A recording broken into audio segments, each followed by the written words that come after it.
കേരളത്തിൽ കോളിളക്കം സൃഷ്ടിച്ച ശബരിമലയിലെ സ്വർണ്ണക്കൊള്ള പുതിയ വഴിത്തിരിവിലേക്ക്. ശബരിമലയിലെ സ്വർണ്ണക്കൊള്ള അന്വേഷിക്കുന്ന SIT ഇഴഞ്ഞു നീങ്ങുകയാണ് എന്ന ആക്ഷേപം പരക്കെ നിലനിൽക്കുന്നു. അന്വേഷണം കഴിഞ്ഞ് മാസങ്ങൾ കഴിഞ്ഞിട്ടും കുറ്റപത്രം സമർപ്പിക്കാൻ SITക്ക് കഴിഞ്ഞിട്ടില്ല. അന്വേഷണം തുടങ്ങി 60 ദിവസം കഴിഞ്ഞിട്ടും കുറ്റപത്രം സമർപ്പിക്കാത്ത സാഹചര്യത്തിൽ ഉണ്ണികൃഷ്ണൻ പോറ്റി അടക്കമുള്ള പ്രതികൾക്ക് സ്വാഭാവികമായ ജാമ്യം ലഭിക്കും. അത് അവരുടെ നിയമപരമായ ആനുകൂല്യമാണ്. ഈ സാഹചര്യത്തിൽ ശബരിമല സ്വർണ്ണക്കൊള്ള കേസ് CBIക്ക് കൈമാറാനുള്ള കരുക്കൾ നീക്കുകയാണ് BJP. കേന്ദ്ര ഇൻ്റലിജൻസ് ബ്യൂറോ ഇടപെട്ട് കഴിഞ്ഞു പ്രശ്നത്തിൽ. കേന്ദ്ര ഇൻ്റലിജൻസ് ബ്യൂറോ ഈ കേസ് CBIക്ക് കൈമാറണമെന്ന് ശുപാർശ ചെയ്തിട്ടുണ്ട്. CBI അന്വേഷണം ഇടതു സർക്കാരിനെ സംബന്ധിച്ചിടത്തോളം തിരിച്ചടിയാണ്. തെരഞ്ഞെടുപ്പ് അടുത്തു നിൽക്കെ, നിയമസഭാ തെരഞ്ഞെടുപ്പിന് മാസങ്ങൾ മാത്രം അവശേഷിക്കെ CBI അന്വേഷണം ശബരിമല സ്വർണ്ണക്കൊള്ള കേസിൽ ഉണ്ടാകുന്നത് ഇടതു സർക്കാരിന് തിരിച്ചടിയാകുമെന്നുള്ളത് ഉറപ്പാണ്. പ്രതികൾക്ക് സ്വാഭാവികമായ ജാമ്യം ലഭിച്ചു കഴിഞ്ഞാൽ SITയുടെ അന്വേഷണത്തിൽ വലിയ വീഴ്ചയുണ്ടെന്ന് കണക്കാക്കപ്പെടും. ഉണ്ണികൃഷ്ണൻ പോറ്റിയുമായി ബന്ധപ്പെട്ട് നിരവധി ജനപ്രതിനിധികൾ ഉണ്ടെന്നാണ് കണക്കാക്കപ്പെടുന്നത്. അവരിലേക്കൊന്നും അന്വേഷണം എത്തിയിട്ടില്ല. ഈ കേസിൽ വമ്പൻ സ്രാവ് ഉണ്ടെന്ന് പറയുന്നതല്ലാതെ ആ വമ്പൻ സ്രാവ് ആരാണെന്ന് തെളിയിക്കാൻ ഇതുവരെയ്ക്കും SITക്ക് കഴിഞ്ഞിട്ടില്ല.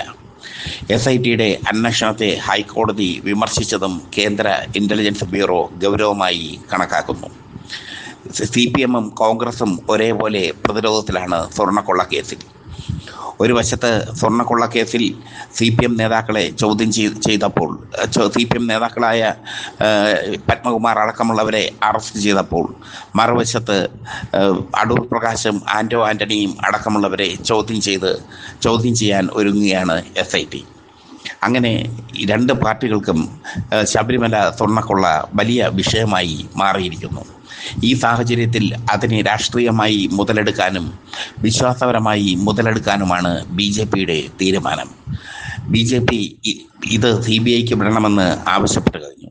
കേന്ദ്ര ഇൻ്റലിജൻസ് ബ്യൂറോ പ്രശ്നത്തിൽ ഇടപെട്ടത് BJP ആശ്വാസത്തോടുകൂടി കാണുന്നു. നിയമസഭാ തെരഞ്ഞെടുപ്പ് അടുത്തു വരവേ കേന്ദ്ര അന്വേഷണ ഏജൻസികൾ കേരളത്തിൽ എത്തുന്നത് പിണറായി സർക്കാരിന് വലിയ തിരിച്ചടിയായി മാറും. CBI അന്വേഷണം വന്നു കഴിഞ്ഞാൽ കേസിലെ ഉന്നതരെ പുറത്തു കൊണ്ടുവരാൻ സാധിക്കും എന്നാണ് കേന്ദ്ര ഇൻ്റലിജൻസ് ബ്യൂറോ കരുതുന്നത്.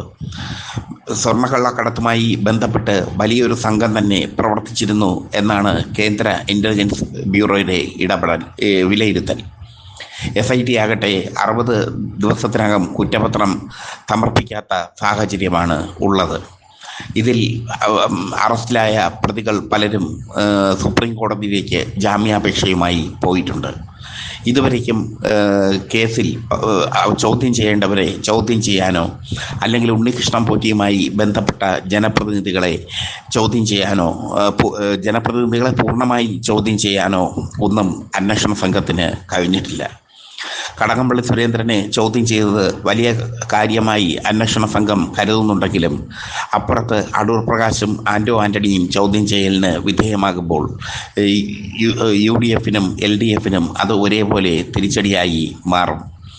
കുറ്റപത്രം സമർപ്പിക്കാത്ത SITയുടെ നടപടിയിൽ പൊതുവെ കേന്ദ്ര കുറ്റപത്രം സമർപ്പിക്കാത്ത 60 ദിവസമായിട്ടും കുറ്റപത്രം സമർപ്പിക്കാൻ കഴിയാത്ത SITയുടെ നീക്കത്തിൽ കേന്ദ്ര ഇൻ്റലിജൻസ് ബ്യൂറോയ്ക്ക് അമർഷമുണ്ട്. അവർ കൃത്യമായി തന്നെ കേരളത്തിലെ അന്വേഷണം വിലയിരുത്തുന്നുണ്ട്. കേന്ദ്ര ഇൻ്റലിജൻസ് ബ്യൂറോ ഇടപെട്ട് സംഭവം CBIക്ക് കൈമാറാനുള്ള സാധ്യതയാണ് ഇപ്പോൾ തെളിയുന്നത്. ആ CBIക്ക് കൈമാറുന്നതിനെ പോലീസും അനുകൂലിക്കുന്നുണ്ട് എന്നുള്ളതാണ് മറ്റൊരു പ്രധാനമായ കാര്യം. കാരണം പോലീസിൻ്റെ ഒരു ഭാഗം ഇത് CBIക്ക് പോയി കഴിഞ്ഞാൽ തലവേദന ഒഴിവാക്കാം എന്നുള്ള നിഗമനത്തിലാണ്. കാരണം ഈ കേസ് രാഷ്ട്രീയ മാനമുള്ള കേസാണ്. UDFലെയും LDFലെയും നേതാക്കളെയൊക്കെ ചോദ്യം ചെയ്യുക, വലിയ നേതാക്കളെയൊക്കെ ചോദ്യം ചെയ്യുക എന്നുള്ളത് അന്വേഷണ സംഘത്തെ സംബന്ധിച്ചിടത്തോളം വലിയ സമ്മർദ്ദമാണ്. ഈ സാഹചര്യത്തിൽ പോലീസ് തന്നെ, അന്വേഷണ സംഘം തന്നെ ഇതിനെ CBIക്ക് അന്വേഷണ സംഘത്തിന് തന്നെ ഇത് CBI ഏറ്റെടുക്കണമെന്ന ഒരു താല്പര്യമാണ് ഉള്ളത്. അതുകൊണ്ടാണ് അന്വേഷണം ഇഴഞ്ഞ് പോകുന്നത്.